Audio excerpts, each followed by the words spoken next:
Welcome home to St. Anne's.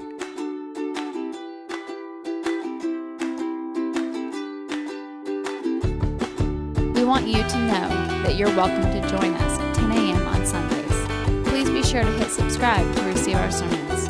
We can't wait to meet you. All right, I know some of you have heard me, because I say it frequently in sermons when we deal with a difficult passage. I say, wrestle with Scripture until it gives you a blessing. And I'll tell you that where I get that from is from our Old Testament reading today, from Jacob wrestling with God. And I think that's really important for us. And we're going to see if I can weave these, the Gospel and the Old Testament together. And we'll see what happens, shall we? But here's what I love about that passage. I think it's so easy for us who are fat and sassy and well off to think that religion should be the same way. To think that faith, that everything in life should be simple. It should be easy. It should come easily. If it doesn't, then shake it off, go do something else instead, right? And we think about that in our relationship with God. And here, the Bible is one long book full of tons and tons of stories about how wrong we are about that. That is not how this works at all. In fact, that's frankly not how life works, so I'm not sure where we get that, but we who are fat, middle class, people who are doing just fine have a tendency to think that that's just the way it should be. It should be fine all the time. And what we know is that that's not accurate. And so I love this passage because I think it's so true that it is in our wrestling that we become who we are called to be. And so I love this passage from Jacob. And I also hear that a little bit with what happens to the disciples in our gospel today, too. To be perfectly frank, there are quite a few disciples who are following Jesus around. So even for them, 5 loaves of bread and 2 fish is not that much food at all. Like, that's probably barely enough food for me. Especially after a long day, you've been hiking in the hills, listening to Jesus, curing people. There are crowds everywhere. You're going to be hungry, right? And so when there are all these people, and Jesus looks at them, he's like, you give them your food. And they're like, what?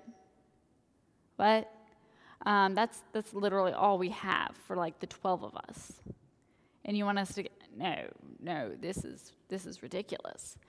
And it is in their fear of failure, because they know that what Jesus is trying to tell them is exactly what happens. He's saying, you have enough.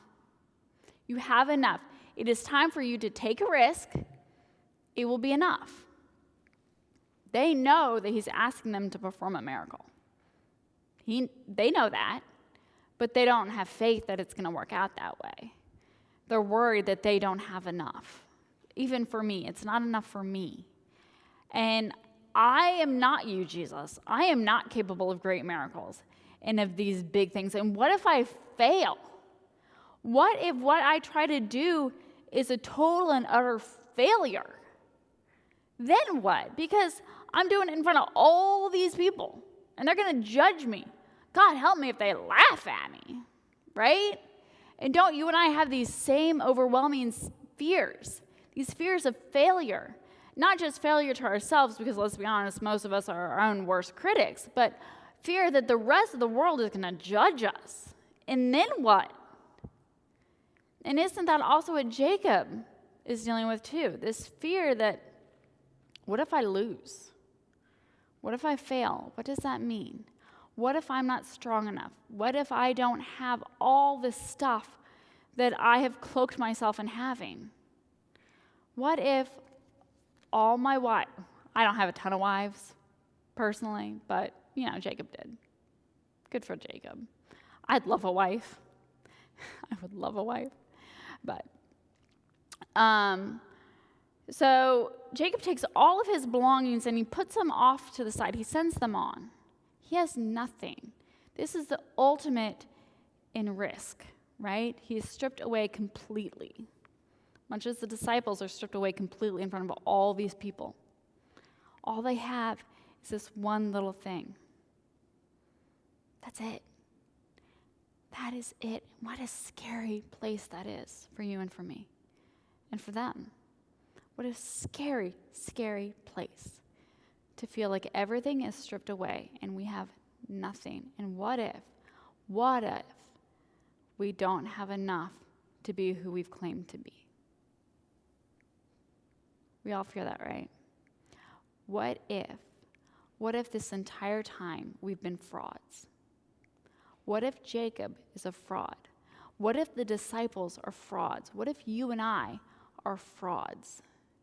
What if all this stuff that we've cloaked ourselves in isn't real? And it is not until everything is stripped away.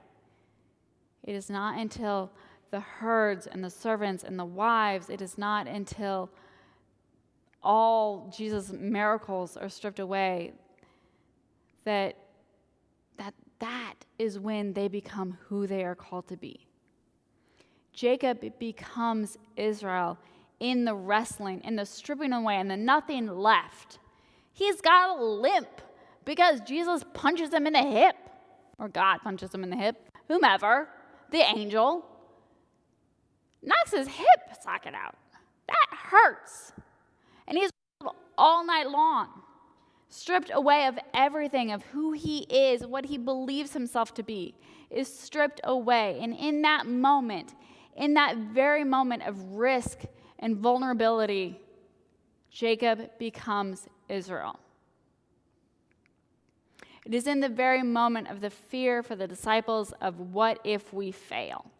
What if this little bit that we have, this is all we've got? What if, when we sacrifice it, we have nothing left? What if, when the bread breaks, it's gone? What if? Then who are we? But they're not really the disciples until they've done this, until they've had this thing happen, until they've participated, and they themselves have participated in what Jesus is doing. Then they are true disciples. You and I are not Christians until everything is stripped away, until every vulnerability is made clear, and every potential loss is in our face. Until we've come face to face with that, we are not who we claim to be. I am not a priest until all this stuff is stripped away, until all there is me and God, and me being terrified that what if I'm wrong?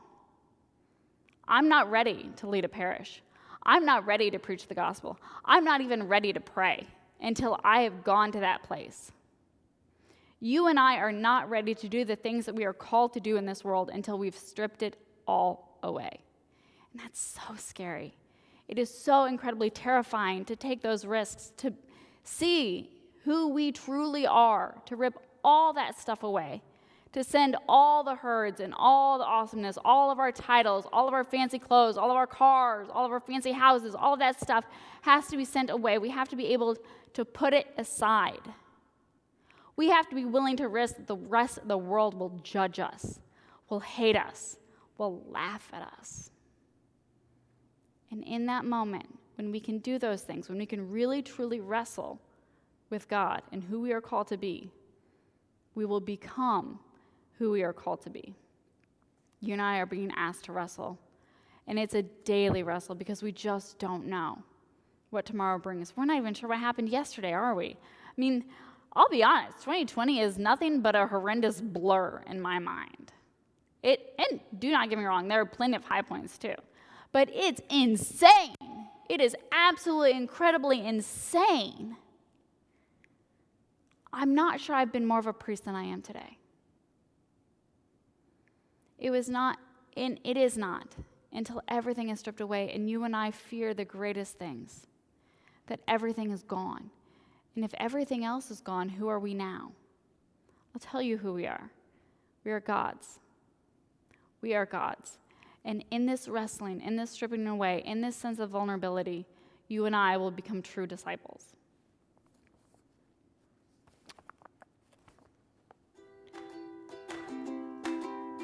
We want you to know that you're welcome to join us at 10 a.m. on Sundays.